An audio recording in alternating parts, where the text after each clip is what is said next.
அஸ்ஸலாமு அலைக்கும் வரஹ்மத்துல்லாஹி வபரகாத்துஹு. நாங்கள் சில மனிதர்களை பார்த்திருப்போம். அல்லாஹ்ட ஏவல்களை எல்லாம் எடுத்து நடந்திருப்பாங்க. அல்லாஹ் தஆலா ஹராமாக்கின எல்லாத்தையும் தவிர்ந்து வாழ்ந்திருப்பாங்க. நல்ல வணக்கசாலியாக, நல்ல தாவா செய்யக்கூடிய மனிதராக மக்கள் மத்தியில் அறியப்பட்டிருப்பாங்க. ஆனா சில காலத்துக்கு பிறகு பாவமான மானக்கேடான விடயங்களில் ஈடுபட்டு கொண்டிருப்பாங்க. இதற்கான காரணம் என்ன? இப்படிப்பட்ட நல்ல மக்களை வழிகெடுக்கிறதுக்கு இப்லீஸ் பயன்படுத்தின தந்திரம் என்ன அப்படின்னு தான் இந்த வீடியோவில் நாங்கள் பார்க்க போறோம். உண்மையிலே இப்படிப்பட்ட நல்ல மக்கள் பல வருட காலமாக அல்லாஹ்வுடைய ஏவல்களை எடுத்து நடந்து விலக்கல்களை விலகியும் ஒரு நல்ல முறையில சந்தோஷமாக வாழ்ந்திருப்பாங்க. இதனால அல்லாஹ் அவங்களுக்கு பல அருட்கொடைகளை செஞ்சிருப்பான். அதை அவங்களும் உணர்ந்திருப்பாங்க.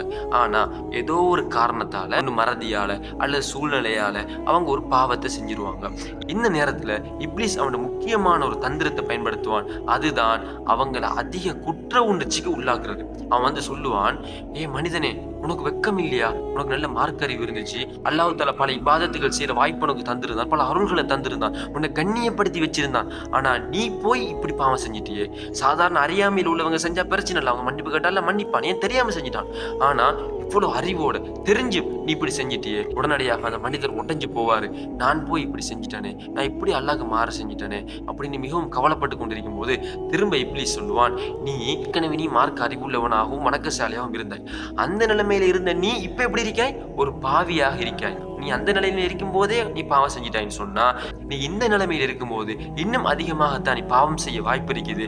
நீ பழைய வாழ்க்கைக்கு போக மாட்டாய் அப்படின்னு சொல்லிடுவான். திரும்ப சொல்லுவான், நீ உண்மையிலேயே வணக்கசாலியாக இருந்திருந்தா இப்படி நடந்திருக்காது. நீ நடிச்சிருக்கிறாய். உன் உள்ளத்துல பல நோய்கள் இருந்திருக்குது, அது உனக்கு தெரியாது. எனவே நீ அல்லாஹ்வுடைய நேசனாக இருக்கிறதுக்கு தகுதி இல்லாதவன் என்பது போன்ற பல விஷயங்களை சொல்லி சொல்லி எங்களுக்கு அதிகமான குற்ற உணர்வை ஏற்படுத்துவான். அது மட்டும் இல்லாம இந்த போர்வையில அல்லாஹ் மீதான ஒரு கெட்டெண்ணத்தை அவன் ஏற்படுத்துவான். நம்ம அல்லாஹ்ட்ட துவா செஞ்சாலும் இப்ப அவன் மன்னிக்க மாட்டான் என்று அதிக கோபத்தில் இருப்பான். ஆனா அன்புள்ள சகோதரர்களே, நாங்க இந்த இப்லீஸ்ல வலையில என்றைக்குமே விழுந்துடக்கூடாது. அல்லாஹ் தஆலா குர்ஆன்ல எங்கேயுமே சாலிகான மக்கள் பாவம் செய்ய மாட்டாங்கன்னு சொல்லவே இல்லை.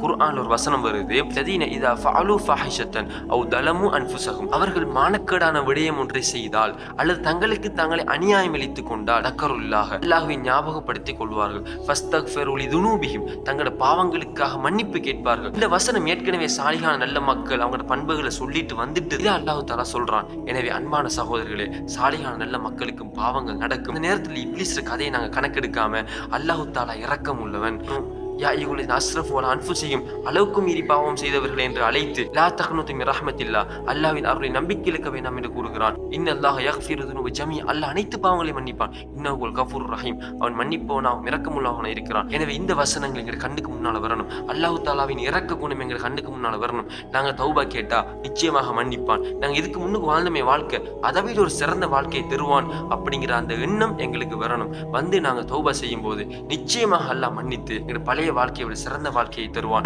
இமாம்கள் சொல்லுவாங்க, சைத்தானுக்கு கட்டுப்பட்டு மரணிப்பதை விட அவனோட போராடி போராடி போராடி மரணிக்கிறது சிறந்தது. இமாம் இப்னு கையிம் ஜௌசி அவங்க சொல்லும் போது, ஒரு மனிதர் பாவம் செய்யறாரு, ஆனா திரும்ப துடிச்சு போய் மன்னிப்பு கேட்டு ஏற்கனவே வாழ்ந்தாரே ஒரு வாழ்க்கை அதை விட சிறந்த ஒரு வாழ்க்கையை வாழ்றார் அப்படின்டா அவர் செஞ்ச அந்த பாவமும் அவருக்கு அல்லாஹ் கொடுத்த ஒரு நிலவு தான். எனவே பாவம் நிகழ்ந்துட்டா உடனடியாக அல்லாஹ் தஆலா இருக்கிறான், அவன் பாவங்களை மன்னிப்பான்ங்கிறத நம்பி அல்லாஹ்கிட்ட தௌபா செஞ்சு நாங்க எப்படிப்பட்ட பாவம் செஞ்சோமோ அதற்கு எதிரான நல்லமல்களை நாங்கள் செய்ய ஆரம்பிப்போம். உதாரணமாக நாங்கள் ஹராமான முறையில் சம்பாதிச்சிருக்கலாம், அதற்கு எதிராக ஹலாலான முறையில் அதிகமாக சம்பாதிச்சு அதை ஏழை எளியவர்களுக்கு நாங்கள் தர்மம் செய்வோம். ஒருவரை பற்றி புறம் பேசியிருக்கலாம், அதற்கு பதிலாக அவர்கிட்ட மன்னிப்பு கேட்டுட்டு மற்றவங்களை பார்த்து புறம் பேசாதீங்க அப்படின்னு ஒரு தாவா செய்யலாம். நாங்கள் கெட்ட மானக்கேடான விடயங்களை நாங்கள் செஞ்சிடலாம். எனவே அதற்கு பிறகு தௌபா கேட்டுட்டு மற்றவங்களை அந்த பாவங்கள் செய்ய விடாம தடுக்கலாம். நாங்கள் போதைப் பொருள் யூஸ் பண்ணிருக்கலாம். எனவே தௌபா கேட்டுட்டு இதற்கு பிறகு யாருமே போதைப் பொருள் யூஸ் பண்ணாத மாதிரி எங்களோட அனுபவத்துல அதுல பாதிப்புகள் என்ன, அதுக்கு ஒரு மனிதன் எப்படி நுழைவான், எப்படி அதை விட்டு வெளியேறலாம் போன்ற பல பிரச்சாரங்களை நீங்க செய்ய ஆரம்பிங்க. நிச்சயமாக நன்மைகள் யுத்ஹிப்ன ஸய்யிஆத், கெட்ட பாவமான விடயங்களை அழித்து விடும் அப்படின்னு அல்லாஹ் தஆலா குர்ஆன்ல சொல்றான். சூரா ஃபுர்கான்ல சொல்லும்போது, அவர்கள் விபச்சாரம் செய்ய மாட்டார்கள், கொலை செய்ய மாட்டார்கள், ஆனால் அப்படி யாராவது செஞ்சா அவங்களுக்கு நாங்கள் நரகத்துல 2 மடங்கு வேதனையை கொடுப்போம். இல்லாமன் தாப, தௌபா செய்தவரை தவிர அவருக்கு நாங்கள் என்ன செய்வோம்? யுபத்திலுல்லாஹு ஸய்யிஆத்திஹிம் ஹஸனாத், அவருடைய பாவங்களை நன்மைகளாக அல்லாஹ் மாற்றுவான்.